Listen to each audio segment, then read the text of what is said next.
विश्वरूप दर्शन योग 11वा अध्यायातला तिसरा श्लोक आपला आजपासनं दुसरा श्लोक आपण सुरू करत आहोत. तर मागच्या वेळेला त्यांनी विभूती योग सांगितलेला होता. म्हणजे परब्रह्माचा प्रेझेन्स आपण पाहिला आणि मग त्यातले महत्वाचे ज्या विभूती होत्या त्या त्यांनी सांगितल्या.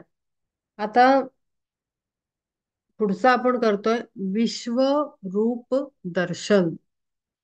दर्शन कोणाचं होणार आहे? श्रीकृष्ण त्याचं स्वरूप दाखवतोय. आता इथे नीट समजून घेण्यासारखी गोष्ट आहे. परमात्मा श्रीकृष्णाकडचं दर्शन त्याचा भक्त आणि सखा अर्जुन दाखव असं सांगतोय. पण श्रीकृष्ण त्यांनी जो पाहिलाय तो मटेरियल वर्ल्ड मधला फिजिकल प्लेनवरचा कृष्ण वेगळा होता. त्याच्यानंतर विष्णू स्वरूप गदा, शंख, पद्म, चक्र हे सगळं रूप असलेला विष्णू वेगळा एक त्याचं स्वरूप आहे. श्रीकृष्ण तसा स्वरूपात नसायचा. तर ते विष्णू स्वरूप अजून एक वेगळं आहे आणि त्याच्याही पलीकडे जाऊन विश्वरूप त्याचं जे आहे म्हणजे एक्स्ट्रीम सुप्रीम परब्रह्मन ते आणखीन हायेस्ट मोस्ट असं त्याचं स्वरूप आहे. तर आता भक्त आणि सखा असलेला अर्जुन त्याच्याकडे त्याच्या त्या स्वरूपाला बघण्याची मागणी करतो आहे. जसं मी तेव्हा विभूती योग करताना मी बऱ्याच गोष्टी सांगितलेल्या होत्या. म्हणजे ग्रॅज्युअल म्हणजे माहिती नाही मला मधले मधले महत्वाचे पॉइंट्स माझे माझेच आठवत आहेत आत्ता. कसं काय माहिती नाही पण ते रिलेट होत आहेत मला आता इथे. एक मी सांगितलं होतं की जसं आपल्याला जेव्हा एंडला तो म्हणतो की हे सगळं तू मला ज्ञान दिलंस, ज्ञानांनी मी त्याला तुम्हाला ओळखलं. तुम्ही नावं सांगितली त्या विभूतींना पण मी पाहिलेल्या ज्या आहेत माझ्या समोरच्या त्या सगळ्यांच्यातलं विशेषत्व तुमचा प्रेझेन्स मला तोही कळतोय. पण आपल्याला पण कुठलंही ज्ञान झालं कान आपल्या दुसऱ्या इंद्रियांनी डोळा म्हणजे दृष्टी सोडून बाकीच्या कुठल्याही इंद्रियांनी कुठल्याही स्वरूपाचं ज्ञान घेतलं नवीन तरी पण आपलं समाधान नाही होत. आपल्याला दृष्टी वापरून आपल्याला पुन्हा एकदा ते ज्ञान अनुभवण्याची एक नॅचरल टेंडन्सी ह्युमन टेंडन्सी प्रत्येकात असते. त्याप्रमाणे आपल्याला ही होतं की जरी आपल्याला कोणी काही येऊन सांगितलं की अरे असं असं आहे नाही आपल्याला बघावं वाटतं. बघणं फार आवश्यक आहे. का बरं? आपण कानांनी ऐकून कानी विश्वास ठेवत आपण वाचून डोळ्यांनी कुठलं कशाबद्दल तरी तरी पण आपल्याला बघा आता अगदीच मटेरियल लोअर लेवलचं लोअर प्लेनचं एक्झाम्पल द्यायचं तर मूवीचं हे येतात किंवा रंगभूमीवरचे नाटकं त्यांचं रिव्ह्यूज येतात पेपरला. मग वाचून आपलं समाधान होतं का? नाही होत. आपल्याला डोळ्यांनी बघायचं असतं, दृष्टीनं बघायचं असतं. का? ते बघणं का आवश्यक आहे? म्हणजे डोळे म्हणजे सूर्याची एनर्जी आहे, सन एनर्जी आहे ती. आणि त्या डोळ्यांनी बघितल्याशिवाय आपलं कधीही समाधान होत नाही. आणि बघणं म्हणजे एक आहे बाह्य डोळ्यांनी बघणं आणि बघितल्यानंतरच त्याचा प्रेझेन्स समोरच्या गोष्टीचा त्याचा अवेअरनेस 100% आपण रिसीव्ह करतो. आणि त्याच स्वभाव दृष्टीनं म्हणजे आपल्या मनुष्य स्वभावाच्या बेसिसवर अर्जुनही सेमच डिमांड करतोय की मला तुमचं ते वालं दर्शन द्या. आता गंमत अशी आहे की आपल्या फिजिकल प्लेनवरच्या गोष्टी आपण फिजिकल आईजनी बघू शकतो. जड दृष्टी किंवा फ्लेश आणि मांसाचे आणि ह्याचे डोळे म्हणजे जे आपले आता आहेत ज्याच्यावर ऑपरेशन वगैरे करतो किंवा डोळ्याचा नंबर येतो म्हणा किंवा काय जे काय असेल हे जे आपल्या शरीरातले दोन डोळे आहेत ते फिजिकल आईज आहेत. आणि त्याच्यावर त्या डोळ्यांनी आपल्या या हाडामासाच्या डोळ्यांनी टिश्यूज आणि लिगामेंट्सनी बनलेल्या डोळ्यांनी आपल्याला फक्त त्याच व्हायब्रेशनल प्लेनवरचं फिजिकल दृश्य दिसतं. आता असं आहे की मागे मला वाटतं मी सांगितलेलं, हो सांगितलेलं आहे मी, की आपलं जे आपले जे अवयव आहेत या शरीरामध्ये, फिजिकल बॉडीमध्ये, या we have two hands, two legs, म्हणजे आपली दोन हात आहेत, दोन पाय आहेत, डोळे आहेत, कान आहेत, नाक आहे, तोंड आहे. आता हे आपल्या फिजिकल बॉडीचे पार्ट आहेत. आपल्याला वाटतं हे फिजिकल बॉडी आपण इथे ठेवली आणि ऍस्ट्रल बॉडीत शिफ्ट होतो, तेव्हा मग आपण असं काहीतरी वेगळं असतो, वेगळ्या आकारात असतो. तर नाही, आपली ऍस्ट्रल बॉडी पण सेम आकाराची असते आणि ऍस्ट्रल बॉडीत पण सेम अवयव असतात. म्हणजे ऍस्ट्रल बॉडीला पण हात असतात, पाय असतात, नाक कान डोळे असतं, सगळं असतं. फक्त ते व्हायब्रेशनल प्लेन चेंज होतो. व्हायब्रेशन्सचा एक प्लेन आहे, म्हणजे सटल सूक्ष्माकडे जातं ते. आणि म्हणून ऍस्ट्रल बॉडी आपल्याला जड डोळ्यांनी दिसत नाही. आपल्याला ऍस्ट्रल आईज लागतात त्याच्यासाठी, ऍस्ट्रल आईज. मग ऍस्ट्रल आईजनीच आपल्याला दिसतं. मग कधी येतात आपल्याला ते डोळे? ऍस्ट्रल आईज आपल्याला कधी आपले जागृत होतात? तर आपल्या झोपेमध्ये, सुषुप्तीमध्ये, सुषुप्ती अवस्थेत, निद्रा अवस्थेत आपण जेव्हा स्वप्न बघतो किंवा निद्रा अवस्थेत आपल्याला एकदम असं झोप लागता लागता असं दचकल्यासारखं होतं आपल्याला, असं एकदम पडतो का काय वाटतं, तर त्या क्षणाला आपला सोल ऍस्ट्रल बॉडी घेऊन शरीराच्या बाहेर पडत असतो. हे मी सगळं मागे सांगितलेलं आहे अनेकदा. आणि तेव्हा तो जे सृष्टी बघतो ना, तेव्हा त्याला आपल्या या डोळ्यांनी, ऍस्ट्रल आईजनीच ऍस्ट्रल वर्ल्ड दिसत असतं. मग आपण म्हणतो, अरे मी आता मैत्रिणी बरोबर मी स्वप्नामध्ये अमुक अमुक ठिकाणी गेले. तर ती मैत्रीण फिजिकल प्लेनवरची नसते, तिची पण ऍस्ट्रल बॉडीज आपल्याला दिसते. त्यामुळे एक गोष्ट लक्षात येईल की आपल्याला फिजिकल प्लेनवरची रियालिटी तिथे नसते. बऱ्याच काल्पनिक गोष्टी ऍड झालेल्या असतात. अरे ते घर ना तिचं तसं नव्हतं, ते काहीतरी वेगळं होतं, असं आपण सांगतो. वेगळीच बाग होती, वेगळेच पक्षी होते, वेगळंच वातावरण होतं. कारण ऍस्ट्रल वर्ल्ड हे खूप डिफरंट आहे. तिथे सुद्धा बगीचे आहेत, तिथे सुद्धा पक्षी आहेत, प्राणी आहेत. पण ते तिथल्या ऍस्ट्रल बॉडीजनी आपण, म्हणजे ऍस्ट्रल बॉडीची गंमत अशी आहे की ऍस्ट्रल बॉडी जे क्रिएट करेल विचारांमध्ये, ते इमिजिएट तिथे क्रिएट होतं, इमिजिएट मॅनिफेस्ट होतं. हे ऍस्ट्रल बॉडीच्या इंटेन्शन्सची गंमत आहे, कपॅसिटी आहे ही. म्हणजे माझी बॉडी ऍस्ट्रल बॉडीमध्ये जर मी असेल, तर स्वप्नात मी माझं वेगळ्याच पद्धतीनं मी कलरिंग करू शकेन, वेगळेच टूल्स मी वापरू शकेन, मी एखादं ब्युटिफुल पेंटिंग वेगळ्या पद्धतीनं करू शकेन, किंवा वेगळं काहीतरी मटेरियल आणि मीडियम वापरून मी काहीतरी करेन, जे मी इथे फिजिकल प्लेनवर नाही करू शकत. ज्या गोष्टी आपण फिजिकल प्लेनवर नाही करू शकत, त्याच्या एक्स्ट्रीम क्रिएटिव्ह वेनी आपण ऍस्ट्रल मध्ये गोष्टी करू शकतो. तर आता हे सगळं मग आपल्याला बघायला तिथे मिळतं ना. मग आपण बघितलं, सगळं अनुभवलं आणि आपण झोपेत पुन्हा येतो. पुन्हा पुन्हा आपल्याला वाटतं हे असं नव्हतं, तिथे खूप काहीतरी वेगळं होतं. ती खूप वेगळी होती, मी खूप वेगळे होते, किंवा माणसं वेगळी होती, किंवा प्राणी होते, पण ते ना आपल्या पृथ्वीवरच्या प्राण्यांसारखे नव्हते. ते काहीतरी वेगळ्याच, त्यांना एकच डोळा होता किंवा असं असं काहीतरी मजेशीर, खूप वेगळ्या पद्धतीनं. आपल्याला मग अशा मूवीज पण बघायला मिळतात. तर ते ते तिकडचं क्रिएटिव्ह आयडियाज इकडे आणून त्या मूवीज केलेल्या असतात. अशा म्हणजे अशा गोष्टी आहेत, अनुभव असतात, एक्सपिरियन्सेस असतात कधी कधी कुठल्या लोकांचे, ते पिक्चराइज केले जातात, आणले जातात मूवीमध्ये. तर ऍस्ट्रल वर्ल्ड असं आहे. आणि तिथे आपण त्या ऍस्ट्रल आईज वापरतो, सूक्ष्म दृष्टी वापरतो आपण. आणि मग तिथे आपल्याला त्या डोळ्यांनी दिसतं. हे डोळे इथल्या जागेसाठी, ते डोळे तिथल्या जागेसाठी. जसं आपण बूट बदलतो ना, हिमालयात जायचे असतील तर आपल्याला आईस मध्ये चालायला येणारे आपल्याला शूज वेगळे घालावे लागतात. मग आपण मातीत जाणार असो तिथे वेगळे, बरं पाण्यात जाणार आहोत का, पाऊस पाऊस असलेल्या ठिकाणी, तर आपल्याला तिथले शूज वेगळे घालावे लागतात. म्हणजे आपले साधे रोजचे रस्त्यावरचे शूज वेगळे असतात. इथे कसे आपल्याला शूज बदलावे लागतात, तसं तिकडे जाताना आपल्याला डोळे बदलावे लागतात. मी मुद्दामून सिंपल करून सांगते. आणि ह्या सगळ्यासाठी त्याच्या लक्षात आलं की हा जो सांगतोय तो म्हणतो ना की माझं स्वरूप जे आहे ते भव्य आहे, ते डोळ्यांनी बघू नाही शकत.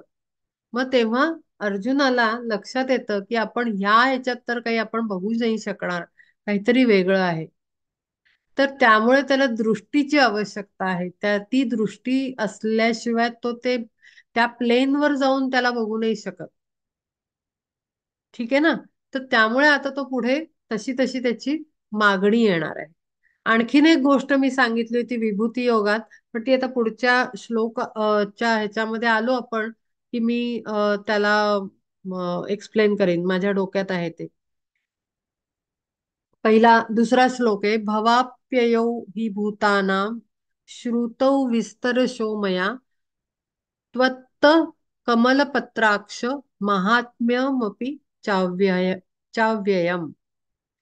तुझे देवदेवा विस्तीर्ण नयन कमळा समान विराजती. कोटी सूर्यासम दिव्य तुझे तेज, आज तूची मज बोध केला. होते कैशा रीती भूतांची उत्पत्ती, कैशी लया जाती मागुती ती. तेची प्रकृतीचे तुवा परिपूर्ण, केले विवेचन मज पुढे. थ्योरी सगळी सांगितली त्यांनी की इतका सुंदर कमलनयन असलेला श्रीकृष्ण, जो त्याचा भाऊ आहे, सखा आहे, मित्र आहे, नातलग आहे, तो रोज त्याला पाहतो. पण त्याचं जे भव्य रूप आहे ते काय आहे की त्याचं मुख्य म्हणजे कोटी कोटी सूर्य एकत्र केल्यावर जेवढं तेज जमेल तेवढं ते तेज त्याचं दिव्य तेज आहे. पण हे त्यांनी वर्ड्स मध्ये सांगतोय तो, एक्सप्लेन करून. शब्द स्वरूप शब्द स्वरूप वेगळं असतं आणि दृष्टीनं दिसतं ते स्वरूप आणखीन वेगळं असतं. होते कैशा रीती भूतांची उत्पत्ती, कैशा लया जाती मागुती ती. हे सगळं तू सांगितलंस की तूच एकीकडे निर्माण करतो, तूच दुसरीकडे नष्ट करतोस. म्हणजे आदी मध्य आणि अंत हे तीन स्वरूप तुझी आहेत. त्याची प्रकृतीचे तुवा परिपूर्ण, केले विवेचन मज पुढे. पुरुष तत्वाचा दाविला निवाडा, देवोनिया झाडा प्रकृतीचा. त्याची पुरुषाचे पांघरोनी यश, जाहले सुवेश शब्द ब्रह्म. आता पुरुष म्हणजे काय, तर ती एनर्जी जी आहे त्याच्यामध्ये, आता पुरुष म्हणजे आपल्याला वाटतं पुरुष म्हणजे मेल, पुरुष म्हणजे पुरुष. तर तसं नाहीये. ती एनर्जी त्याचं मस्क्युलाइन म्हणजे काम काम काय करणार त्याच्यावर हे शब्द पडलेले आहेत, पुरुष आणि स्त्री. कारण का, तर ते जे ब्रह्मस्वरूप आहे, परब्रह्म स्वरूप, त्याच्यामध्ये मस्क्युलाइन आणि फेमिनाईन म्हणजे टफ आणि सॉफ्ट अशा दोन्ही पर्सनॅलिटीज तिथे आहेत. आणि म्हणून ही पुरुष आणि प्रकृती, पुरुष आणि स्त्री अशी नावं पडलेली आहेत. तर हे सगळं सृष्टी निर्माण करणं, त्याचा सांभाळ करणं आणि संहार करणं, या संहारासाठी पुरुष तत्व असणं खूप आवश्यक आहे. मस्क्युलाइन क्वालिटीज असणं खूप आवश्यक आहे. आणि म्हणून तो पुरुषचा भाग जो आहे तो अख्खा त्यांनी आपल्या ह्याच्यामध्ये एनर्जी फॉर्म मध्ये रिलीज केला. तीन तत्वांमध्ये, शिवतत्व, विष्णू तत्व आणि ब्रह्मतत्व असं त्याला तीन भागात डिवाइड केलं. आणि त्या पुरुष तत्वानी या तीन वेव्स मधनं त्याचं प्राकट्य सृष्टीमध्ये केलं. पण मेजर रोल दुसऱ्या साईडला प्रकृतीचा होता. माया, प्रकृती किंवा आदिशक्ती.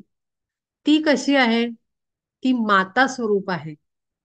ती लालन पालन पोषण निर्मिती म्हणजे क्रिएटिव्ह हे पण आहे तिच्यामध्ये. कारण स्त्री जननी आहे, ती जन्म देणारी आहे.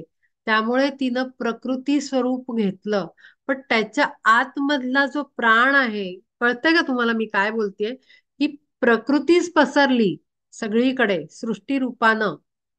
पण त्याच्या आतमध्ये काम करणारी जी एनर्जी आहे शिवतत्वाची, विष्णू तत्वाची आणि ब्रह्मतत्वाची, ह्या आतमधल्या म्हणजे कसं सांगू आता, की जसं इलेक्ट्रिक वायर असते ना, ती वायर आहे, बाहेरची वायर आहे प्रकृती. पण त्याच्या आतनं जो करंट जातोय तो आहे पुरुष तत्वाचा. पुरुषमध्ये तीन, शिव, विष्णू आणि ब्रह्म, ही तीन तत्वांचं एकत्र एनर्जी आतमधनं प्रवाहित होते आणि तेव्हा जाऊन ही सृष्टी बनते. इतकं मिरॅकलस आणि इतकं मिस्टिकल स्वरूप आहे युनिवर्सचं. तर ह्या इतक्या सुंदर पद्धतीनं त्यांनी ते अस्तित्वात आणलेलं आहे विश्व. म्हणजे इतकं क्रिएटिव्ह वेनी. पुरुष तत्वाचा दाविला निवाडा, देवनिया झाडा प्रकृतीचा. निवाडा म्हणजे इथे निर्णय. देवनिया झाडा प्रकृतीचा, त्याची पुरुषाचे पांघरोनी यश, जाहले सुवेश शब्द ब्रह्म. आणि मग ते नटलं अख्खं ब्रह्म, म्हणजे जे युनिवर्स आहे. शब्द ब्रह्म का म्हटलंय? कारण सगळ्यात पहिला हे शब्द ओंकाराने निर्मिती झालेली आहे आणि त्यातनं ती सृष्टी निर्माण झालेली आहे. आणि ह्या पद्धतीनं इतकं क्रिएटिव्ह वेनी गुंफून त्याला, पुरुष आणि प्रकृतीला, मग त्याला रिलीज केलेलं आहे त्या एनर्जीला. आणि ही जेवढी सगळी सृष्टी आपल्याला दिसते ती ह्या इतक्या सुंदर पद्धतीनं त्यांनी ती बनवली. म्हणजे बाहेरनं आपल्याला प्रकृती दिसते सगळी, पण माया दिसते, पण आतमध्ये त्याच्या एनर्जी वाहते पुरुषाची. त्याची पुरुषाचा घेतला आश्रय, म्हणून या श्रेय लाभले हे. असो ऐसे तुझे अगाध महात्म्य, स्वानुभव रम्य असे जे का. सकलही मार्गी जाणावया होय, एकची विषय सर्वथा जे.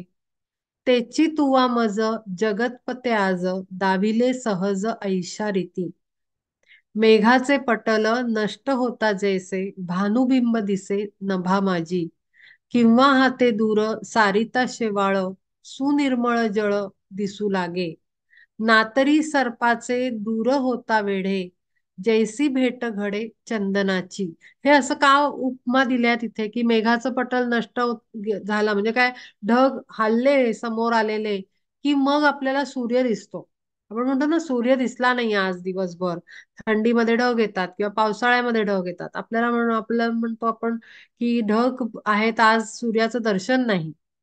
हे हे उदाहरण का दिलंय, किंवा अजून एक उत्तम उदाहरण त्यांनी दिलंय की सारिता शेवाळ, सुनिर्मळ जळ दिसू लागे. तर मी तेच सांगते की बाहेर ना अख्खं वलय जे आहे, जे एवढं काही आपल्याला या फिजिकल आईजने दिसतं, ती सगळी माया आहे, प्रकृती आहे. पण त्यातलं खरं स्वरूप, तिला जर बाजूला काढलं आपण, तर ती माया म्हणजे मोह स्वरूपात आहे. म्हणून म्हणतात की जे डोळ्यांनी दिसतं ते खरं नाही, असं सर्व ग्रंथांमध्ये सांगितलेलं आहे. आणि reality is totally different, this is unreal असं म्हटलेलं आहे. ते का? कारण ती माया आहे, प्रकृती आहे, जी वर आपल्याला दिसतेय. पण तिला बाजूला काढून आतमधलं जर तत्व जर बघायला गेलं, वरचं प्रकृती स्वरूप शेवाळ बाजूला केल्यानंतर आपल्याला परब्रह्माचा अंशच दिसतो आतमध्ये. मग तो प्राणी बघा, प्राण्याचं शरीर बाजूला करा, आतलं तत्व बघा. झाडामधलं बघा, पाण्यातलं बघा, दगडातलं बघा, आकाशात बघा, घरातल्या माणसांमध्ये बघा, कीटकांमध्ये बघा.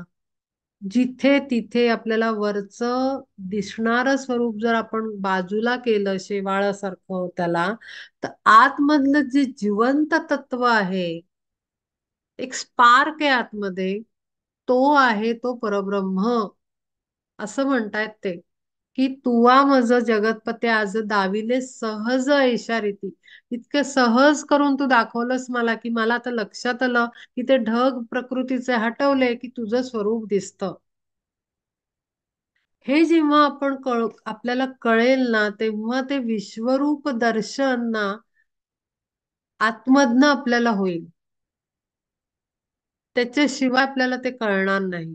इतक्या इतक्या सटीक आपण अभ्यास करू गोष्टींचा, तर आपली तेवढी कपॅसिटी पण वाढेल आपोआपच. कारण आपण प्रार्थना करतो, आपल्या पाठीशी तो परब्रह्म आहे आणि म्हणून तो आपल्याला ती जाणीव करून देऊ शकतो. असो ऐसे तुझे अगाध महात्म्य स्वानुभव रम्य असे जे का सकलही मार्गी जाणावया होय एकची विषय सर्वथा जे.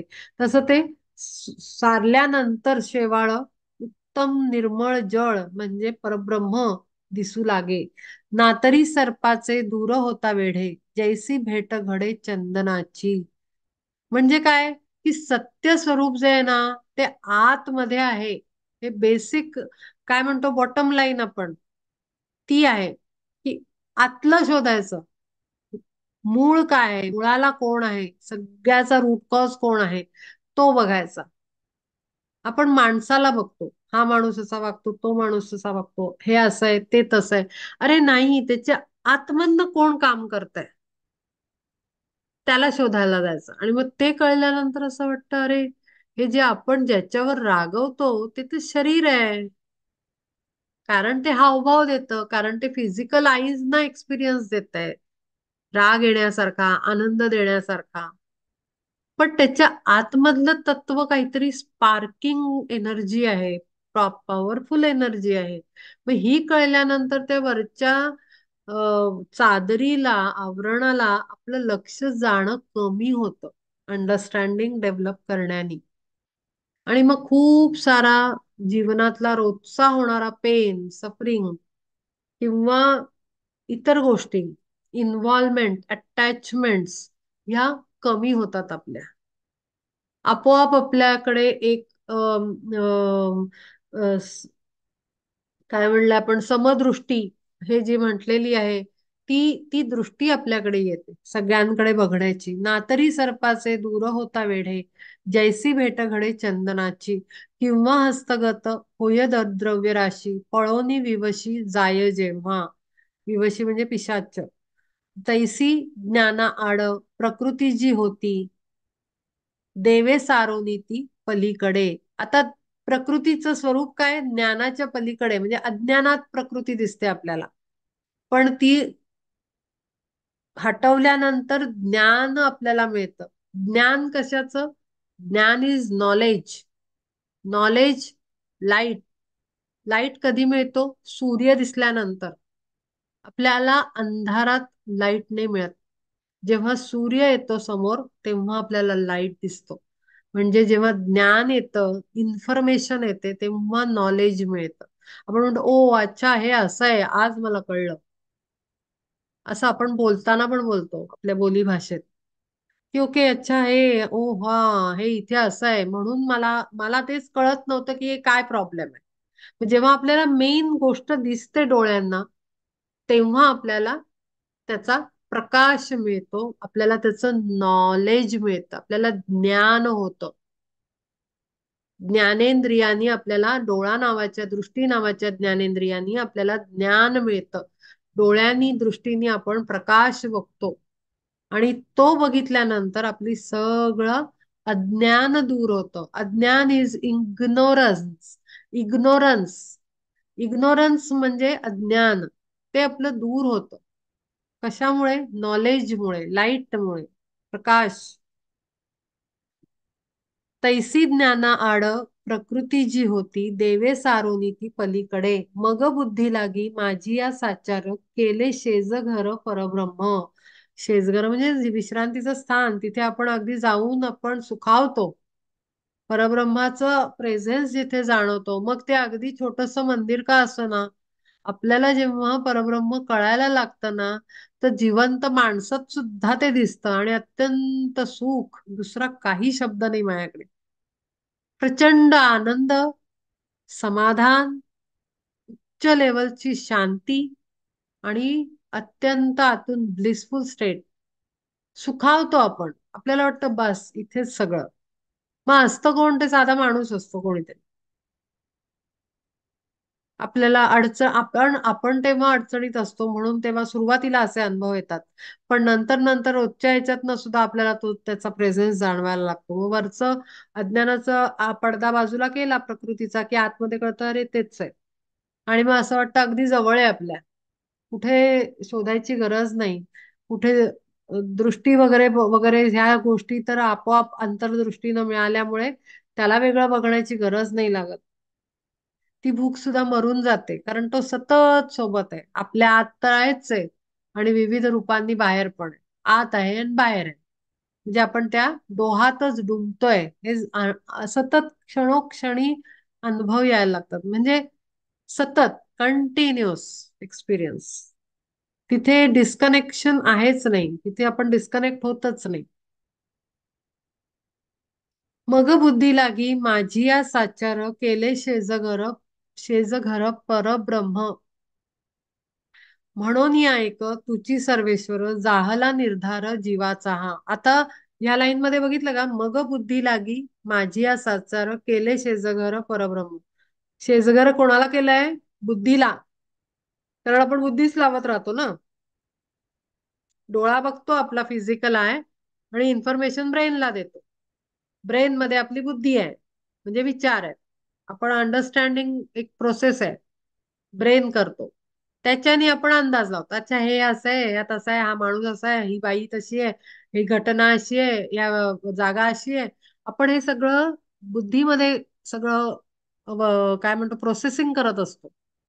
पण जेव्हा ह्या ज्ञानाआड प्रकृती जी असलेली दूर सारल्यानंतर जे परब्रह्माचा प्रकाश आपल्याला ज्ञानाने संपादन करतो आपण, त्याच्यानंतर बुद्धी लागी माझी या शेजघर केलं परब्रह्मानी, म्हणजे आपली बुद्धी शांत होऊन जाते. कारण तिला कळतं आता बाई तुझं काम नाही, जास्त डोकं लावायची गरज नाही, गेस मारायची प्रोसेसिंग करायची गरज नाही. ह्या सगळ्याच्या मागे ते एकच तत्व आहे. तुला जे दिसतंय त्याचं इथे काही काम नाही, तुझं काम संपलं. आपण कसं ज्याचं काम नसतं त्याला सांगतो हा उद्या सुट्टीवर जातो, उद्यापासून जाऊ शकता, नाही आलात तरी चालेल. तसं बुद्धीचं काम संपतं तिथे. आपण जे तर्क वितर्क करत राहतो ते सगळं काम संपूनच जातं. ते काही कारणच उरत नाही बुद्धीचं. म्हणून या एक तुची सर्वेश्वर जाहला निर्धार जीवाचा हा. परी उत्कटेच्छा आणि काही एक उपजली देख कृपा सिंधो. आता ते दर्शनाची इच्छा व्यक्त करतायत. जाणत असो काय आम्ही ठाव दुजा देवा अधोक्षजा तुझ विण. होतो उपकार जळाचा म्हणोनी जळच रे पाणी सांडी येले. किंवा दाण्या बाळे मानिला संकोच करावयासाच स्तनपान. तरी निज प्राण रक्षावया जाण असे का साधन दुजे त्यासी. म्हणून या आता न धरिता भिड बोलावे उघड आवडे ते. तुला जे वाटतं ते बोल, किंवा मी बोलतो. ऐसे माझ्या मनी आले चक्रपाणी तव बोले झणी म्हणे देव. त्यांनी असं म्हटलं आता मी काय ते बाळ दूध न पिता संकोच करू शकतं का, तर जिवंत नाही राहणार.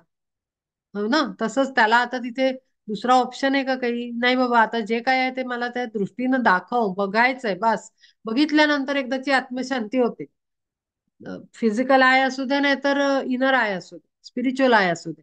जोपर्यंत बघत नाही तोपर्यंत बघायचंय बघायचंय बघायचंय बघायचंय असं आत्मन्न होत राहतं आपल्याला. म्हणजे आध्यात्मिक प्रवासातही होतं. जेव्हा वाचन होतं आपल्याला ज्ञान, आपली इग्नोरन्स ची अवस्था दूर होऊन आपण नॉलेज अंडरस्टँड करतो, मग आपल्याला कळतं की अरे काहीतरी आहे, काहीतरी वेगळं आहे. मग आपल्याला घाई लागते आतनं की मला एकदा तुमचं प्रेझेन्स दिसू दे. मग हळूहळू हळूहळू ग्रॅज्युअली एकदम काही विश्वरूप दर्शन होत नाही. मग आपल्याला अनुभव यायला लागतात, त्याला आपण अनुभूती असं सुंदरसं नाव देऊन आपण लोकांना शेअर करतो की मला असा अनुभव आला, माझं काम पटकन झालं, जे काय असेल ते आपण इतक्या वेळा चर्चा केलेली आहे याच्यावर. तर असं करत करत करत आपण step by step by step by पुढे पुढे जात जात जात जात आपण विश्वरूप दर्शनापर्यंत येतो आणि मग तिथे सगळं हे संपून जातो. त्याच्या पुढे काही आहे नाही. पण हा अनुभव म्हणजे मी पण घेतलाय. काय आतमध्ये काय आहे, अजून काय गुप्त काही गोष्ट आहे, अजून काय आहे, अजून काय, असं आतमधनं होत राहतं होत राहतं होत राहतं. पण जेव्हा अनुभूती म्हणजे ती दिव्यताची अनुभूती येते तेव्हा आतमधनं शांत होऊन जातं. आता काही शोधण्यासारखं राहिलंच नाही. जे होतं ते मुख्य वस्तू पदार्थ मला दिसला. आता ह्याच्या पलीकडे काही आहेच नाही, कारण सगळं त्यानेच व्याप्त आहे, परब्रह्मानीच. आता खोजण्यासारखं काही उरलं नाही. मग शांतता येते आतमध्ये जीवाला. मग आता मिळालेल्या नॉलेजनी पुढे जगायचं एवढंच काम उरतं. तर आता त्यांनी हा प्रश्न विचारला की बाबा रे मला दाखव, मी आता राहू नाही शकत त्याच्याशिवाय. एवमेतद्यथा एवमेतद्यथाथ त्वमात्मानं परमेश्वर द्रष्टुमिच्छामि ते रूपमैश्वरम पुरुषोत्तम. मग म्हणे पार्थ विभूती आपुल्या मज दावियल्या तुम्ही देवा, शांत झाली माझ्या प्रतीतीची दृष्टी, म्हणून विभूती विस्तारतो. लोकमालिकाही होनी हरपे जयाच्या संकल्पे ऋषिकेशा. आणि जया ठाया देवा तू आपण साच मी म्हणून संबोधिसी. ते तू तु ते तुझे केवळ स्वरूप जे मूळ, जेथोनी सकळ घेसी रूपे. होसी तू द्विभुज तेवी चतुर्भुज, करावया काज निर्जरांचे.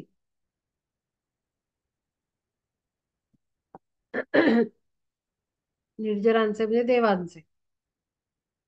क्षीरसागरात शेषशायी होसी, अवतार घेसी मत्स्यादिक. गारुडी तू ऐसा संपताची खेळ, राहसी केवळ स्वरूपी जा. अंतरी रिघोनी ध्याती योगी वृंदे, सर्वोपनिषदे गाती जया. आता तुझं स्वरूप कसं आहे, तू ज्या मला विभूती सांगितल्यास त्यांच्यातही तू आहेस. त्याच्यानंतर विभूती सांगितल्या तेव्हा अनुभव प्रतीती आणि ज्ञान प्रतीती, शास्त्र प्रचिती. त्यांनी म्हणलंय शांत झाली माझ्या प्रतीतीची दृष्टी, पाहुनी विभूती विस्तारतो. मी सांगितलं होतं मागे शास्त्र प्रचिती, गुरु प्रचिती आणि आत्मप्रचिती ह्या तीन आहेत. तर त्यातले आपल्याला जेव्हा इन्फॉर्मेशन मिळते की हा हे ह्याच्यात आहे, ह्याच्यात आहे, ह्याच्यात आहे. तुम्ही कुठलाही हे घ्या, म्हणजे टीचिंग्स घ्या, कुठलेही घ्या, थिओसॉफिकल घ्या किंवा आपले वैदिक घ्या किंवा चरित्र घ्या लोकांची, संतांची किंवा ग्रेट बिंग्सची. कशात नाही आपल्याला जे ज्ञान मिळतं ते शास्त्र प्रचिती आहे. ती प्रचिती किंवा प्रतीती दोन्ही एकच आहे. तर आता जेव्हा यांनी जी विभूती सांगितल्या मागच्या अध्यायात, ती शास्त्र प्रचिती त्याला मिळाली. ती दृष्टी त्याची ओपन झाली. ओके, म्हणजे प्रत्येकात आहे, मला जे जे दिसतं त्याच्यात आहे. तर ती शास्त्र प्रचिती आली. आणि गुरु प्रचिती कधी आली? जेव्हा तो गुरु म्हणून तिथे उभा राहिला आणि ज्ञान द्यायला लागला, प्रश्न उत्तर द्यायला लागला, तिथे गुरूंची प्रचिती त्याला आलेली आहे. आणि आता राहिली आत्मप्रचिती, म्हणजे मी तो आहे. ते एकच आत्मप्रचितीमध्ये ती व्हास्ट आहे. अनुभव तो मोठा आहे. म्हणजे पहिले मी आत्मा आहे इथपासून ती आत्मप्रचिती स्टार्ट होते. ती परब्रह्म मी आहे, आय एम दॅट पर्यंत जाते. अहम ब्रह्मास्मी पर्यंत ती आत्मप्रचितीची स्टेजेस आहेत, त्या तिथपर्यंत जातात.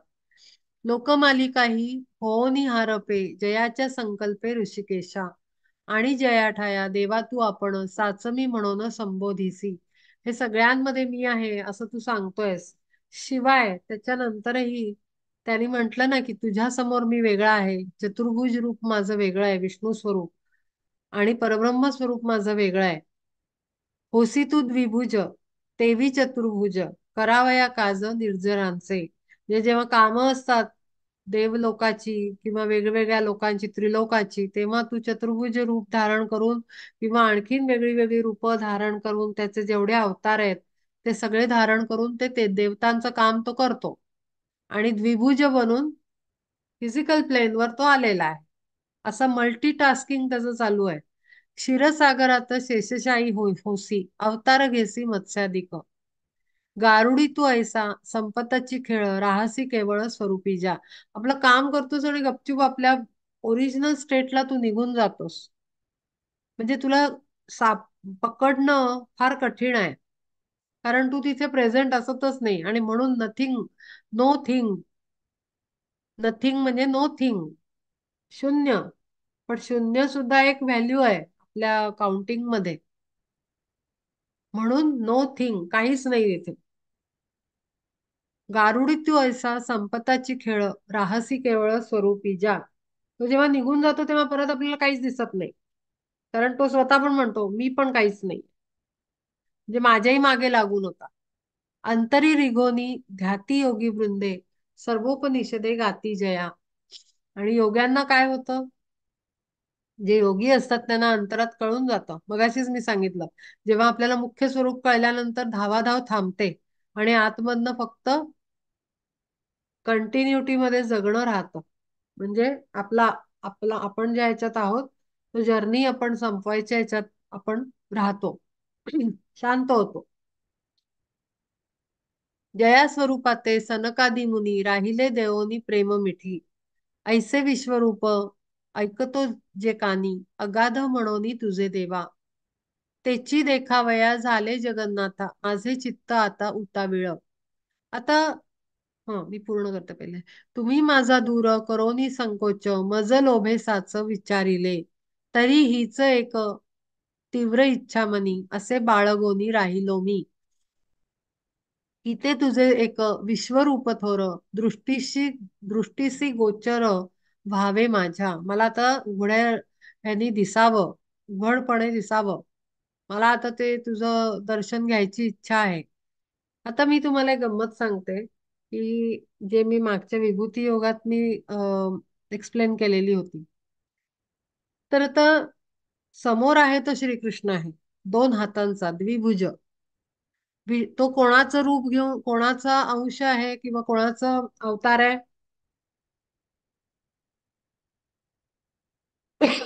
चतुर्भुज विष्णू स्वरूपाचा तो अवतार म्हणून आलेला आहे. तो विष्णू अवतार घेऊन आलेला आहे द्विभुज श्रीकृष्ण रूपामध्ये. ठीक आहे. आणि आता ह्याला विभूती सांगितल्या तेव्हा नदीत मी आहे, गंगा मी आहे, पर्वत मेरू पर्वत मी आहे, त्याच्यानंतर सुमेरू पर्वत आहे, हिमालय मी आहे, त्याच्यानंतर आमके ऋषी मी आहे, व्यास मी आहे, तू स्वतः धनुर्धारी अर्जुन मी आहे, हा मी आहे, तो मी आहे, असं करत करत त्यांनी बरेच डायमेन्शन वरचे बऱ्याच गोष्टी बरेच कॅटेगरी मधले एक एक एक एक सांगितले. आणि बॉटम लाईन त्यांनी सांगितलं की सगळ्यात मी आहे, सर्वत्र मी आहे. म्हणजे काय की हे विश्व मी आहे. आता तुम्हाला एक एक्झाम्पल मी एक्सप्लेन केलं होतं, त्याचं थोडासा रिमाइंडर देते. मी सांगितलं होतं एक की पहिले आपल्याला समोर एखादा माणूस येतो किंवा आपलं शरीर आहे. आपण त्याला म्हणतो की मी आहे, माझं हे नाव आहे. पण त्याला जर थोडस डिटेलमध्ये आपण स्टडी करायला गेलं की मग आपल्याला कळतं अरे मग आहे आपल्याला बॉडी पार्ट्स काय आहेत आपले. मग 2 आईज, 2 इयर्स, असं स्कूल पासनं मग 2 हात 2 पाय, मधलं अंग, शरीर धड मधलं, असं सगळं. मग त्याच्यानंतर अभ्यासात येतं आपल्याला ऑर्गन काय आहेत आतमध्ये, काहीतरी मशिनरी बसवलेली आहे.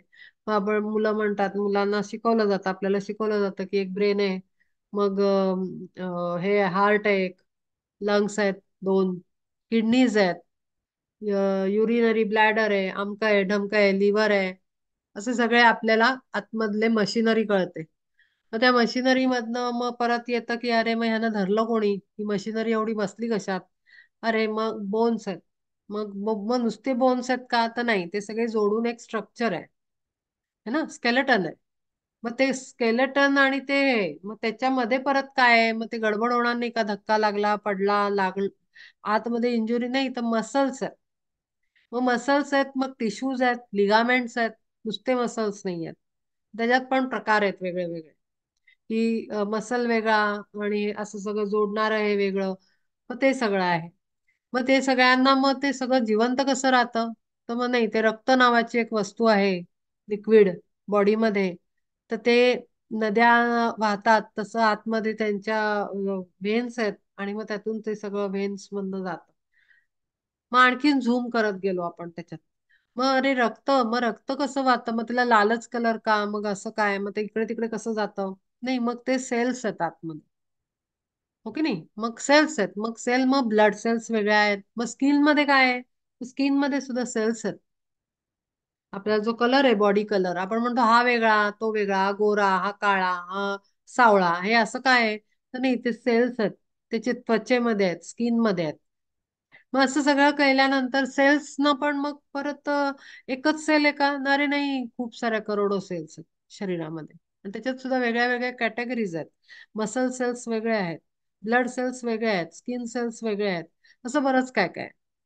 4 प्रकारचे सेल्स आहेत. मग असं करत गेल्यानंतर पुन्हा त्याच्या आतमध्ये सेलची पण बॉडी आहे. प्रत्येक सेलला एक बॉडी आहे, पण त्याच्या आतमध्ये काहीतरी कंटेंट आहे सेंटरमध्ये. त्याचा ब्रेन आहे. मग असं करत करत आपण कुठे पोहोचलो? एका अत्यंत सूक्ष्म डॉट पर्यंत पोहोचलो. पण हे आपण झुमिंग करत करत गेलो तेव्हा आपल्याला एक एक एक एक सेल दिसला. पण अख्खा बाहेर येऊन पुन्हा आपण झूम आउट करतो तेव्हा आपल्याला काय दिसतं? एकच माणूस दिसतो. ह्याचं मी रिलेशन लावलं होतं परब्रह्माशी. अख्खा बघितल्यानंतर परब्रह्म आहे. पण त्याला झुमिंग करत गेलं तर आपल्याला पहिले सृष्टी दिसते. अरे मोठाले पर्वत आहेत, आकाश म्हणून वर एक आहे, खाली निळी म्हणून नदी आहे, वर निळं आकाश आहे, मध्ये पर्वत आहे, नद्या वाहतात आहेत, झाडं आहेत, डोंगर दऱ्या आहेत. मग त्याच्यातनं परत आपल्याला झूम करत करत अरे दगड नुसते डोंगर नाही आहेत, त्याच्यावर झाडं पण आहेत वेगळ्या वेगळ्या आकाराची. त्याच्यात सुद्धा खूप व्हरायटी आहे. जंगली झाडं वेगळी, खाण्याची वेगळी, फुलाची वेगळी. मग असं करत मग फुलं पण आहेत, पानं आहेत. असं करत करत करत अरे नाही त्याच्यावर पानांवर किडे पण आहेत, जंगलात प्राणी पण आहेत. आणि मग त्याच्यात एक एक कोणतरी असा आहे 2 पायांवर चालणारा एक माणूस आहे. तो एकच नाही आहे, अनंत माणसं आहेत. असं करून ती सगळी सृष्टी आपल्याला दिसते. पण आपण असं सगळं अख्खं बाहेर घेतलं तर आपल्याला परब्रह्म दिसेल. आणि हे आहे ते विश्वरूप दर्शन. युनिव्हर्सल एनर्जीचं दर्शन जे आहे ते विश्वरूप दर्शन. आता आत्ता ह्या क्षणाला खटकन माझ्या डोळ्यासमोर एक्सप्लेन करताना व्हिज्युअल आलंय. आता मी तुम्हाला आयडिया सांगते.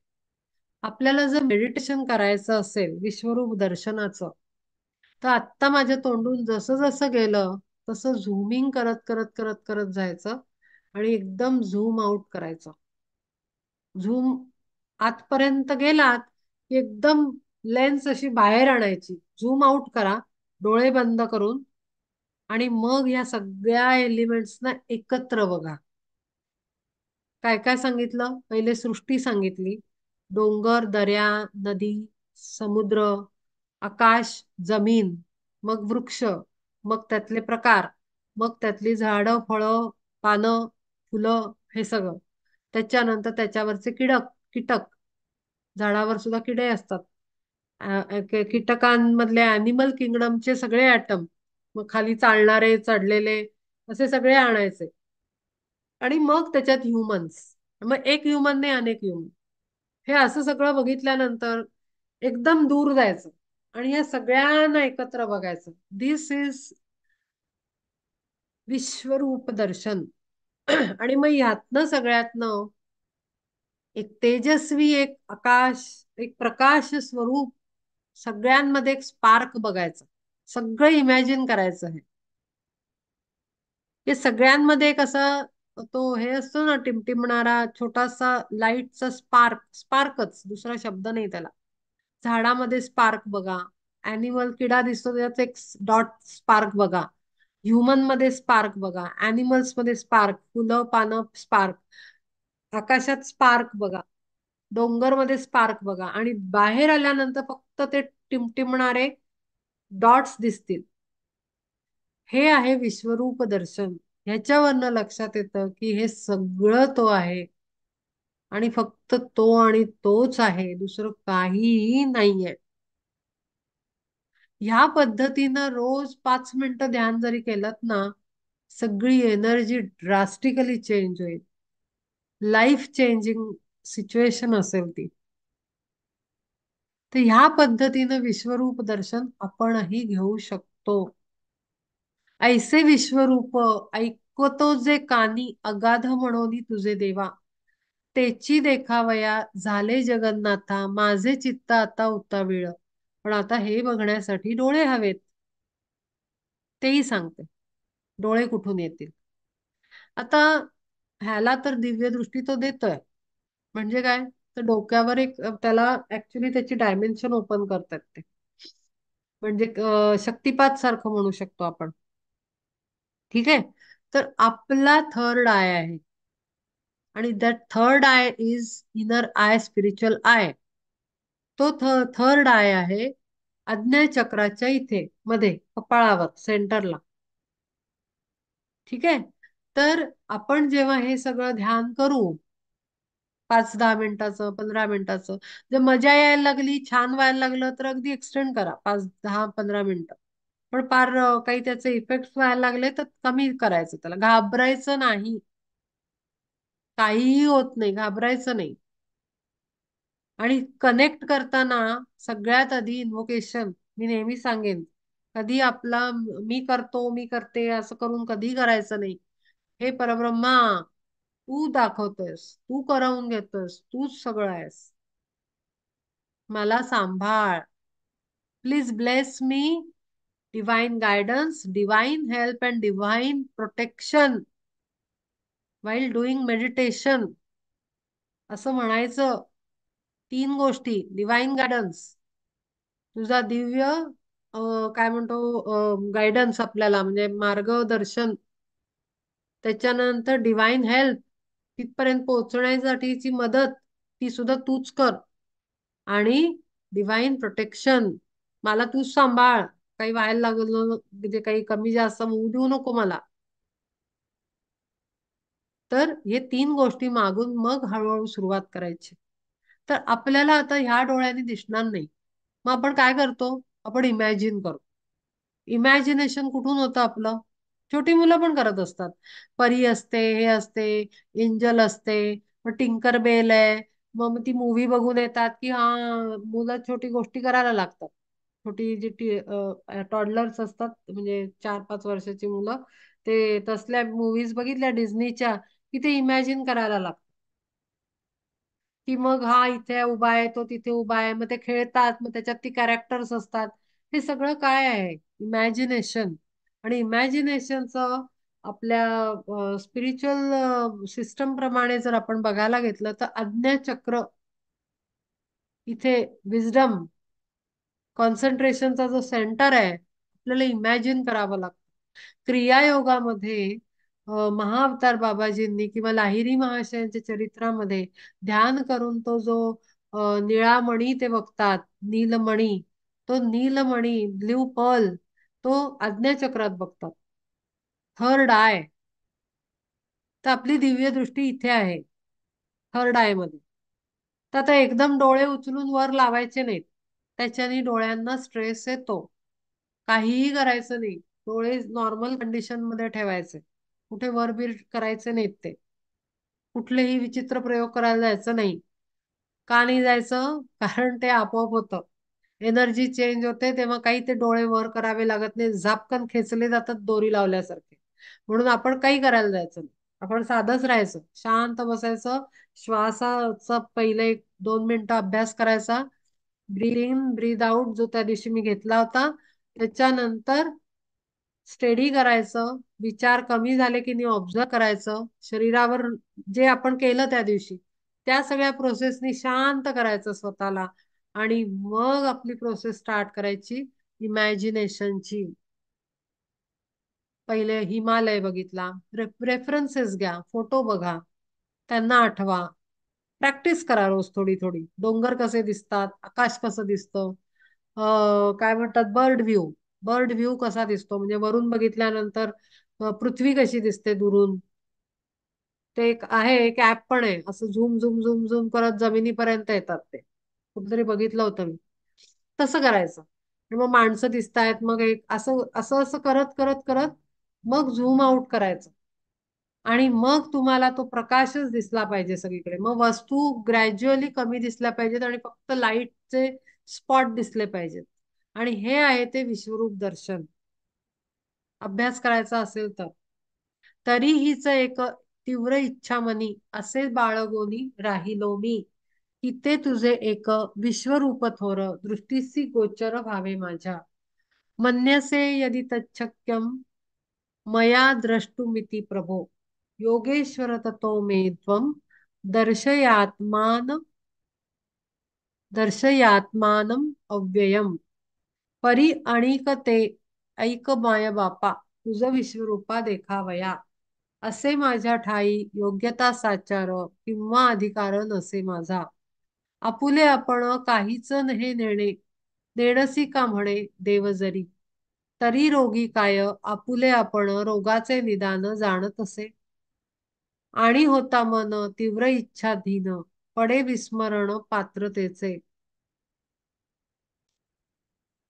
जैसे म्हणे कोणी तृषाक्रांत नर न पुरे सागर मज आता आता तो त्यांना विनवणी करतोय की माझी पात्रता आहे अधिकार आहे असं काही तू आता हे करू नको हरी आणि कते ऐक माया बापा तुझं विश्वरूपा देखावया असे माझ्या ठाई योग्यता साचार किंवा अधिकार नसे माझा हे मी कसं सांगू माझी योग्यता आहे नाही आहे रोगी रोग्याचं औषध पाणी करू नाही शकत ना ते आपल्याला डॉक्टरच सांगेल मला काय झालंय कुठलं औषध सही राहील नाही राहील तर तू सोल्युशन दे मला मी प्रॉब्लेम घेऊन आलोय तुझ्याकडे मी सोल्युशन काढू नाही शकत असं ते रिक्वेस्ट करतायत घाबरत घाबरत चाललंय सगळं कारण ऑफकोर्स खूप मोठी गोष्ट मागतायत ते त्यामुळे विचार करावा लागेल आपल्याला हे आता वेळ आहे का नाही आपल्याला दर्शन देण्याची वेळ आहे का आपल्याला ते कळेल का आपल्यात ती योग्यता पण आहे का की एवढी गोष्ट मोठी हायएस्ट लेवलचा अनुभूती यावी असं सगळे मग डाऊट्स आहेत मनामध्ये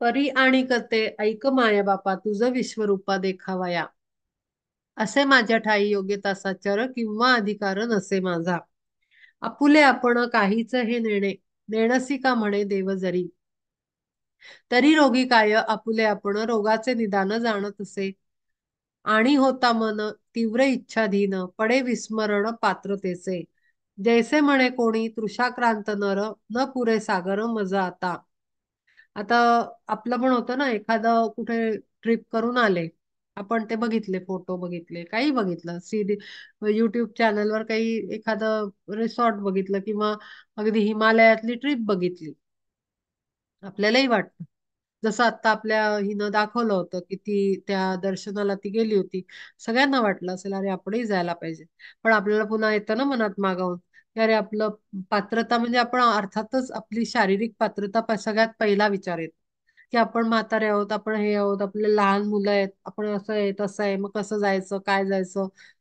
किंवा मग बऱ्याच गोष्टी तसं आता इथे झालेलं आहे की इच्छा तर खूप होते पण मग आपण कपॅसिटी आपली आहे का हा पहिला प्रश्न येतो जैसे म्हणे कोणी तृषाक्रांत नर न पुरे सागर मज आता खूप इच्छा खूप आहे हो त्याला इच्छेला काही हे नाही इमॅजिनेशनला काही लिमिटच नाही आहे अनलिमिटेड आहे इच्छेला पण अनलिमिटेड आहे की काय आपण कशाची इच्छा करू शकतो ऐसी अनावर उत्कंठेची भुलं राखवे न तोल माझा मज म्हणून या जाणे माऊलीच साची जैसी बालकाची योग्यता ती तैसा विचारात घेऊन निसाचर माझा अधिकार जनार्दना मग प्रवर्तावे देवा यदुराया मज दाखवाया विश्वरूप आता आईलाच माहितीये बाळाची पात्रता काय आहे त्याच्याप्रमाणे ती खाऊ घालते किती किती पचू शकेल कसं करायचं आधी आधी आई पण ट्राय करते काही जड पदार्थ द्यायचं पण अरे नाही नाही नाही नाही पचत नाहीये खाता नाही येते मग परत आपल्याला ते मऊ मऊ भात देते किंवा मऊ मऊ पदार्थ देते पण म्हणून नाही मी तुला देणारच नाही नुसतं बघायचं तू तुला टेस्टला मिळणार नाही असं कधीही पॅरेंट करत नाही ते त्याला टेस्ट करवतात आणि बघतात काय होतंय रिझल्ट काय निघतोय पचवू शकतोय का चावू शकतोय का गिळू शकतोय का गिळू शकत असेल थोडं थोडं देतात नाही तर मग टेस्ट देऊन वापस काढून घेतात की नाही तू नको हे खाऊ आपण ना तुला थोड्या दिवसांनी देऊ किंवा ह्याला दुसरं काहीतरी प्रोसेस करू आणि मग देऊ तू आत्ता आपलं हे खा तसंच श्रीकृष्ण ही करतो की त्याला खाऊ घालतो त्याला पचतय का त्याला चावता येतंय का तो डायजेस्ट करू शकतोय का आणि नाही करत तर मग दुसरं काहीतरी देतो तो त्याला पण ओळख करवतो दर्शन देतो तैसा विचारात घेऊनी साचार माझा अधिकार जनार्दना. मग प्रवर्तावे देवा यदुराया मज दाखवाया विश्वरूप. नसे माझ्या अंगी पात्रता ती चांग तरी तैसे सांग कृपावंत. जे काय असेल ते स्पष्ट बोल बाबा. जर पात्रता नसेल तर मी काही शांत बसणार नाही. कारण आता तो इग्नोरन्स गेलेला आहे सगळा. अज्ञान मिटलेलं आहे. प्रकाश पोचलेला आहे. मी पात्रता आणण्यासाठी झटेन. एकदा ज्याला टेस्ट मिळालेली आहे, चव लागलेली आहे, तो मागे हटत नाही या विषयामध्ये. जसं दारूचा चव लागलेली असते तर तो नशा बनतो, तसंच हा पण एक नशा आहे. हा हायेस्ट लेवलचा नशा आहे. प्युअर प्युअर प्युरिटीकडे नेणारा नशा आहे. तो कोणी मग ती पात्रता मिळवण्यासाठी धडपड करतो. ती तो अर्थातच करेल. नसे माझ्या अंगी पात्रता ती सांग तरी तैसे सांग कृपावंता. वायाची सुस्वर गाओनी गाणे तेणे सुख देणे बधिरासी. चातकासाठीच जरी वर्षे मेघ तृप्त करी जग आघवेतो. परी मेघवृष्टी खडकी जी होय वृथा नवे काय सर्वथाती. चकोरासाठीच काये चंद्रामृत नव्हे का ते प्राप्त सर्वांसीही. परी सर्वांसी तो अमृताचे कण वेचायाचे ज्ञान असे कोठे. पडला प्रकाश उजाडो निर्दीन परिदृष्टी वीण काय होय. ते सामर्थ्य पाहिजे. ती क्वालिटी डेव्हलप करावी लागते. त्याच्याशिवाय त्या गोष्टी घडत नाहीत.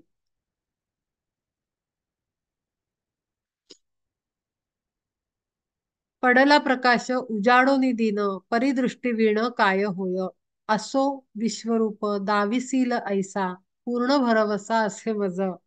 तरी ते काही असा त्यांनी हे सोडलेला नाहीये. आणि आपणही मनुष्य सोडत नाही. जे आपल्याला हवं असतं त्याच्या हात धुवून मागे लागतात. आपल्याला असे व्यक्तिमत्व दिसतात की पॅशन म्हणून असतं, त्याच्या मागे कितीही वादळं आली, घरातल्यांचे नकार आले, घरातल्यांचा विरोध आला, तरी ती व्यक्ती झटून हे करून ते कामापर्यंत पोचते. त्या गोष्टीपर्यंत पोचतेच. त्यामुळे मगाशीच म्हटलं की जर पात्रता नसेल तर ती सुद्धा सांग. मी करीन त्याच्यासाठी प्रयत्न. पण मी काय आता मागे हटणार नाहीये दर्शन घेतल्याशिवाय. आणि मला विश्वरूप दर्शन नक्की मिळेल असा पूर्ण भरोसा आहे मला. तू नक्की दाखवशील की तू तर सर्वेश्वरा जाणा अजाणांशी होसी सकळांसी नित्य नवा.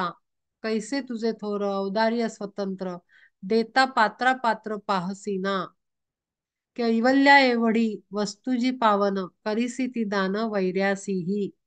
जगी मोक्ष बहु दुर्लभ तो होय तोही तुझे पाय सेवितसे. आता त्यांनी तसा चान्स दुर्योधनाला पण दिला. त्याला विचारलं होतं कुठे बसायचं तू ठरव. तर तो डोक्याशी बसला. म्हणजे प्रत्येकाला तो चान्स देतो.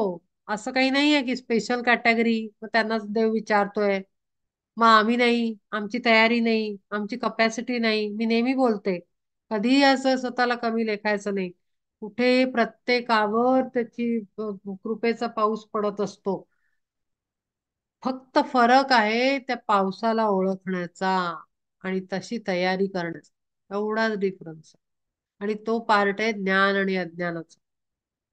तेवढं बाजूला केलं अज्ञान की आपोआप सगळं मिळतं. त्याच्यासाठी फार काही धडपडावं लागत नाही. उगीच काहीतरी गोष्टी म्हणजे हे नाही म्हणून राहिलं ते नाही म्हणून असं काही होत नाही. आपण बरोबर पोहोचतो तिथपर्यंत. कैसे तुझे थोर औदार्य स्वतंत्र देता पात्रा पात्र पाहसीना. तू अखंड देत असतोस. तू काही पात्रता अपात्रता काही बघत नाहीस. कैवल्या एवढी वस्तूची पावन करीसी ती दान वैर्यासीही. जगी मोक्ष बहु दुर्लभ तो होय तोही तुझे पाय सेवितसे. म्हणून या जाय पाठविसी तेथे पायिकाचे नाते स्वीकारोनी.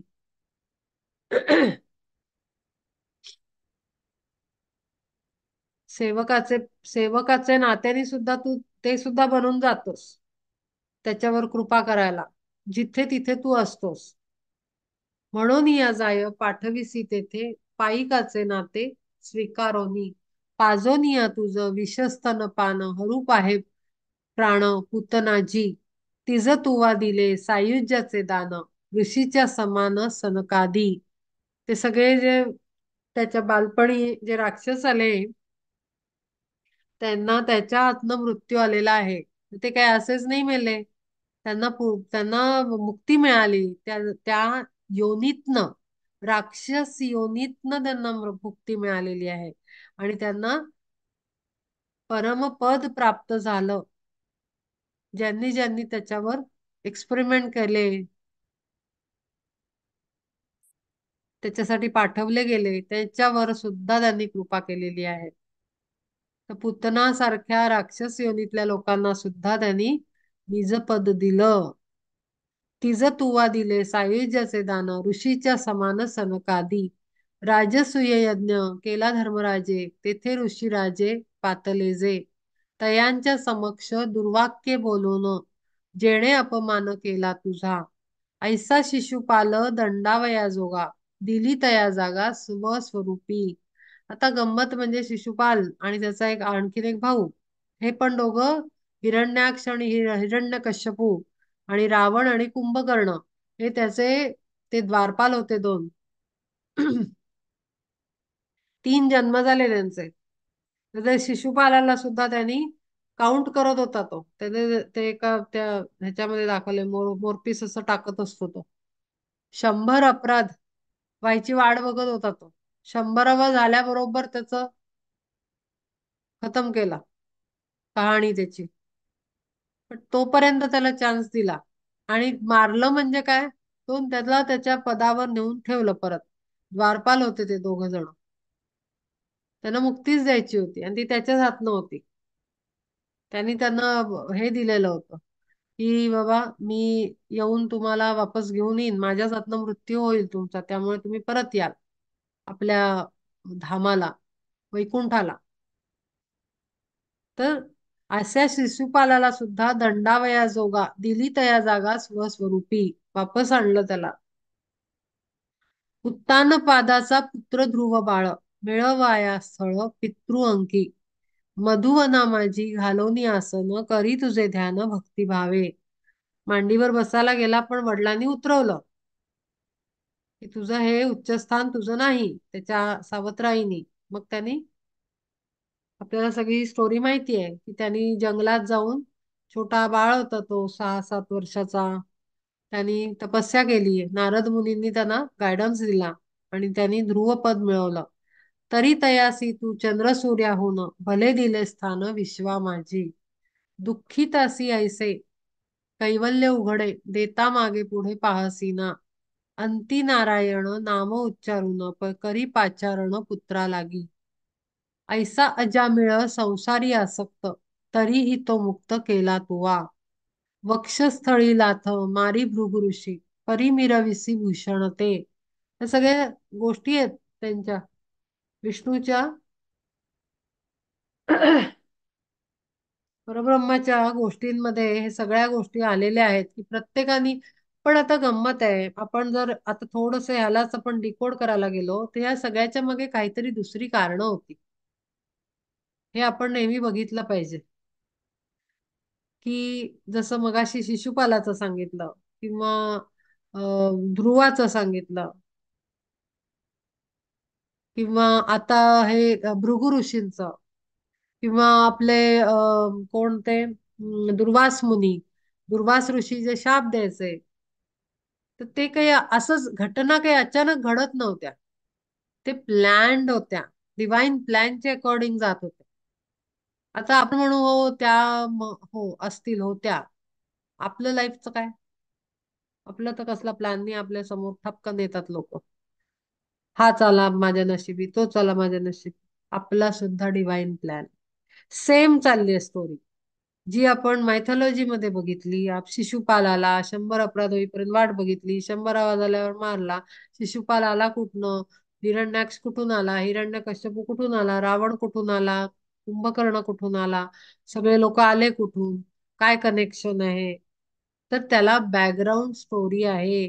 बाहेर मागणं काहीतरी गोष्ट आहे किंवा दुर्वास मुनींकडनं ऋषींकडनं शाप दिले जायचे, ती काहीतरी मॅनिफेस्ट होण्यासाठी निमित्त शोधून त्यांना यूज केलं जायचं आणि त्या दिलेल्या शापाला ते काही गोष्टी मॅनिफेस्ट करण्यासाठी वापरल्या जायच्या.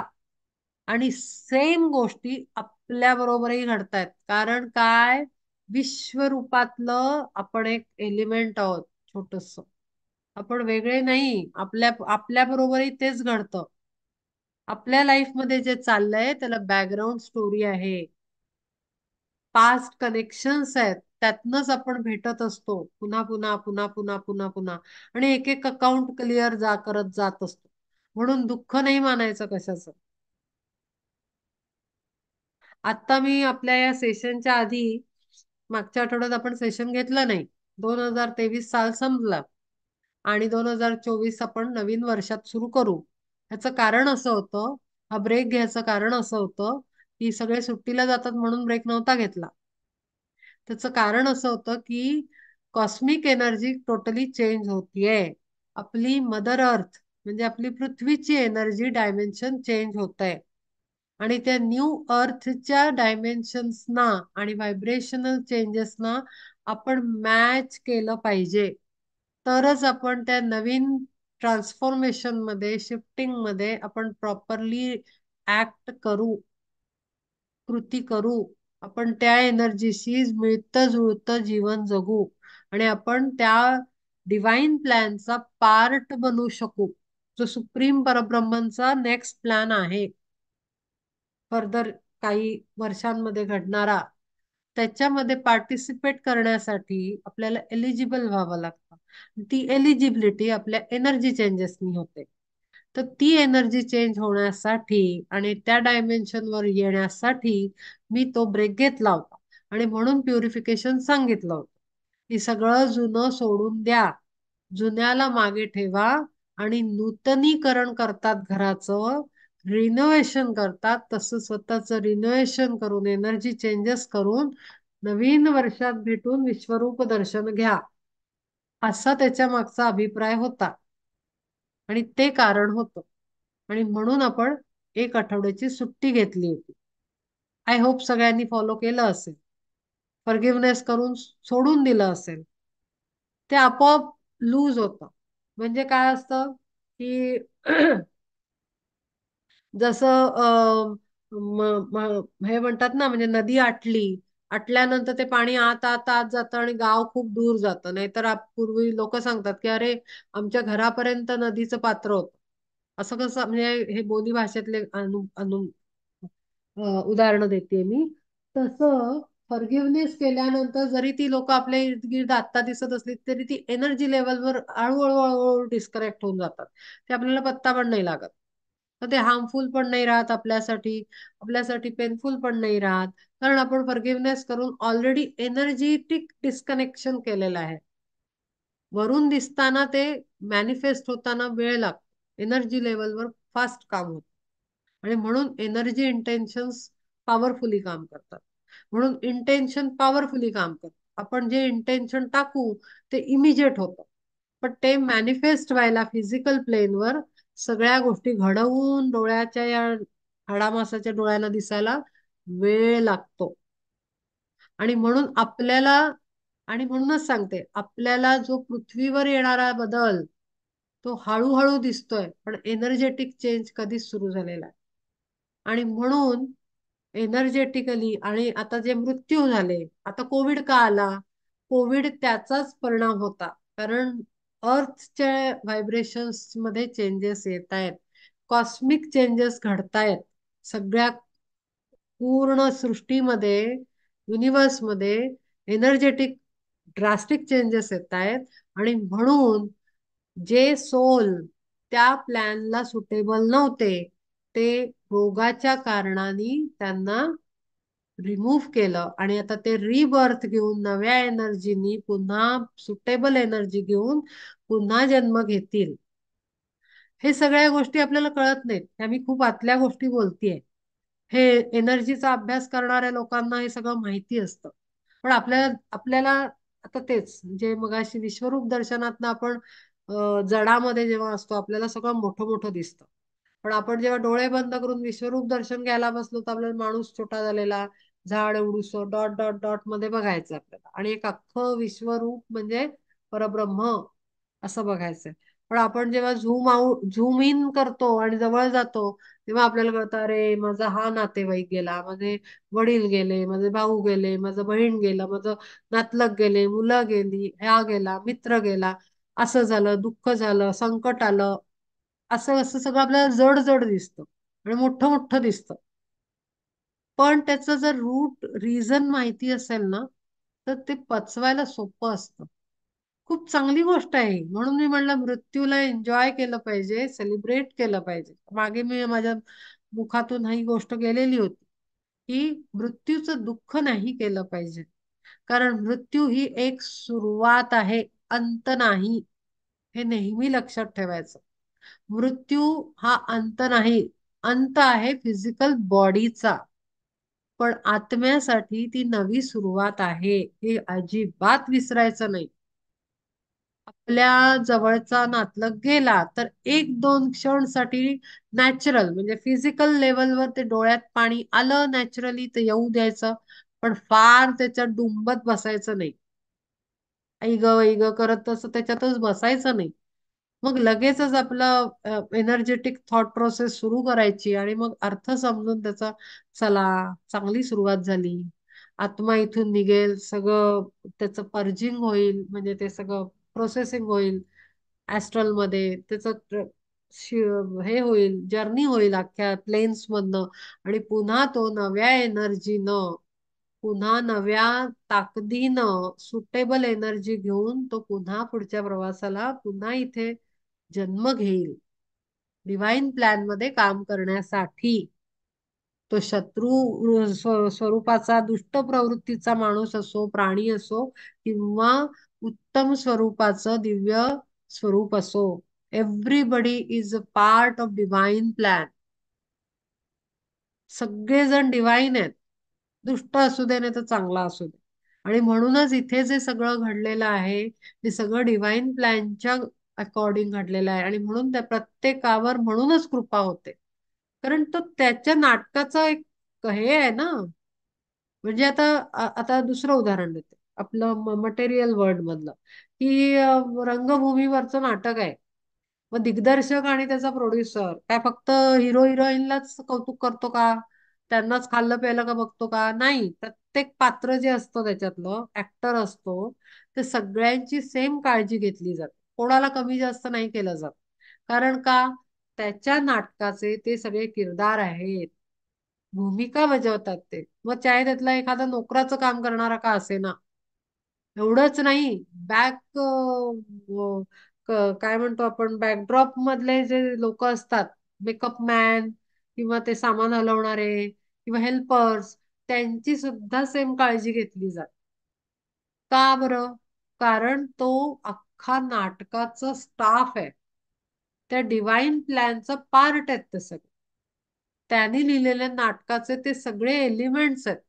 आणि तसंच सृष्टी स्वरूप नाटकाचे आपण सगळे एलिमेंट आहोत. अगदी ते छोट्याशा, आपण गव्हामध्ये पोरकिडा होतो, आपल्यासाठी तो त्रासदायक असतो, आपण त्याला काढून टाकतो. लाल मुंग्या चावतात, काढून टाकतो. पण ते सुद्धा डिव्हाइन प्लॅनचा एक पार्ट आहे. ते सुद्धा त्याच्या सृष्टीरूपी नाटकाचा एक एलिमेंट आहेत, एक इम्पॉर्टंट ऍक्टर आहेत. प्रत्येकाची तो काळजी घेतो. आणि म्हणून जास्त दुःख करत बसायचं नाही, जास्त अटॅचमेंट्स ठेवायच्या नाहीत, डिस्कनेक्ट होण्याचा, डिटॅच होण्याचा प्रयत्न करायचा. डिटॅच झालं म्हणून आतून डिव्हाइन लव्ह कमी झालं नाही पाहिजे. खूप तारेवरची कसरत आहे हे सगळं, हे सोपं नाही. तर त्यामुळे प्रेम नाही नष्ट करायचंय, अटॅचमेंट, हुक जो अडकतो ना, हुक लावतात ना, दोरीचा हुक लावतो आपण कपडे वाळत टाकायला, तो असा टाकून ठेवतो आपण एकमेकांमध्ये, हुक टाकतो, तो हुक नाही टाकून ठेवायचा. मदत करायची, प्रेम करावं, आत्म्याचं प्रेम करावं, पण अटॅचमेंट नाही पाहिजे. हा सगळा तारेवरची कसरत आहे, पण ग्रॅज्युअली अंडरस्टँडिंगनी जमेल. कायगणिकेने वक्षस्थळी लाथ मारी भृगुऋषी परिमिरविसी भूषण ते दुष्ट शंखासुर जो का तुझा वैरी बाळगिसी करी देह त्याचा अपकार्यांसी ही तुझा उपकार होसी तू उदार अपात्रीही घेऊन या दान त्रिपाद भूमीसी बळीचा झालासी द्वारपाळ काय गणिकेने केली तुझी भक्ती काय गुण कीर्ती परिसिली होती बोलावीत कौतुके राघुसी तरी वैकुंठासी नेले तिज ऐसे अल्प स्वल्प पाहोनी निमित्त करीसी तू मुक्त एकाएकी तो तू कृपावंत उदार दयाळ काय वाळशील मज लागी माझ्याकडे सुद्धा तुझं हे पडेल का लक्ष देशील का तू माझं ऐकशील का का मलाही तू दूर करशील तर मला तू करणार नाहीस याची खात्री आहे तो तू कृपावंत उदार दयाळ काय वाळशील मज लागी करोनी सुकाळ दुग्धाचा अविट निवारी संकट जगाचे जी तिये सुरभीची वत्से क्षुधाग्रस्त ऐसे विपरीत घडे केवी म्हणून ते जे तुझ विनविले काही ते तू लवलाही दाविशील परी विश्वरूप देखावया थोर योग्यता साचार देई मज देवा तुझ्या विश्वरूपाचे दर्शन घ्यावया लोचन समर्थ हे ऐसे तुझ वाटे तरी मनोरथ आताची त्वरित पूर्ण करी ऐसी यथायोग्य कराया विनंती सरसावे पती सुभद्रेचा तव ते षडगुण चक्रवर्ती लागी कैसे त्या प्रसंगी साहवेल कृपामूर्ते कृपामृते पूर्ण मेघतो श्रीकृष्ण सन्निध अर्जुन वर्षा काळ ना तरी तो वाटे कोकिळ श्रीकांत पार्थ तो वसंत जणू तेथे म्हणून किंवा पाहोनिया पौर्णिमेचा विधू विधू म्हणजे चंद्र जैसा क्षीर सिंधू उचंबळे माहितीये ना पौर्णिमेला पाणी ची लेवल वाढते म्हणजे समुद्राला भरती येते ते म्हटलंय त्यांनी कारण त्याच्यातल्या एनर्जी चा चेंजेस येतात म्हणून एनर्जेटिक तैसा द्विगुणित प्रेम बळे कृष्ण पार्थसी पाहोन उल्हासला तया उल्हासाच्या मग आविष्यात म्हणे कृपावंत गरजोनिया दाखवी न देख आता क्षणार्धात पार्था असंख्यात स्वस्वरूपे एक विश्वरूप देखावे ऐसाच मनोरथसाच अर्जुनाचा विश्वरूपमय परिदेवे भले करोनी ठेविले आघवेची अहो देखा कैसे देवाचे औदार्य अपार ते काय मापिता ये सहस्त्रपटीने जो का सदोदित पुरवितो आर्त याचकांचे भक्ताची या भावा भुलोनी तो देव आपुले सर्वस्व अर्पितसे ठेविले चोरोन वेदांपासूनही दाविले जे नाही शेषा तेही रमेपासूनही राखिले निभ्रांत जीवीचे गुपित ऐसे जे का कोणाला नाही दाखवलंय मी मागेही म्हणलं विश्वरूप दर्शन फक्त भगवद्गीतेमध्ये युद्धाप्रसंगातच आलेला आहे आणि अर्जुन आणि संजयनी पाहिलेला आहे त्यांनी त्याच्या आईला सुद्धा दाखवलं नाही यशोदेला तोंडात त्याला युनिव्हर्स दाखवलं फक्त तिला तिला सगळ्या प्लॅनेट्स दिसले होते विश्वरूप दर्शन नव्हतं तिचं किंवा कोणालाही दिलेलं नाहीये ते कुठेही असं म्हटलेलं नाहीये विश्वरूप दर्शन जेव्हा पण दर्शन दिलंय त्यांनी चतुर्भुज रूपात दर्शन दिलेलं आहे आणि म्हणून हे फार विशेष प्रसंग आहे हा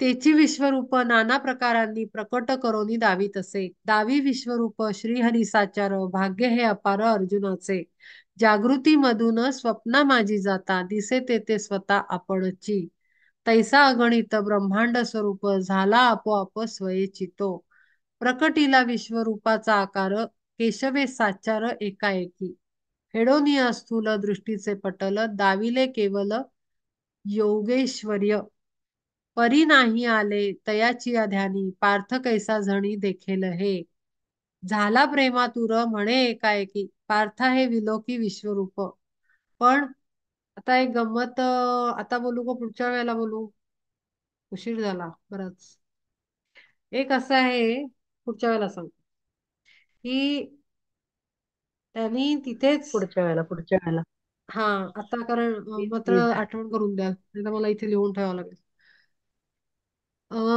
बरं ठीक आहे आपण थांबूया बोलता हा बोलता माझं लक्ष नाही त्रास गेलं झाला मला पण टाइमकडे आज कितवा आहे झाला श्लोक 200%. चार चार पूर्ण झाला ओके, काही असेल विचारायचं तर बोलूया.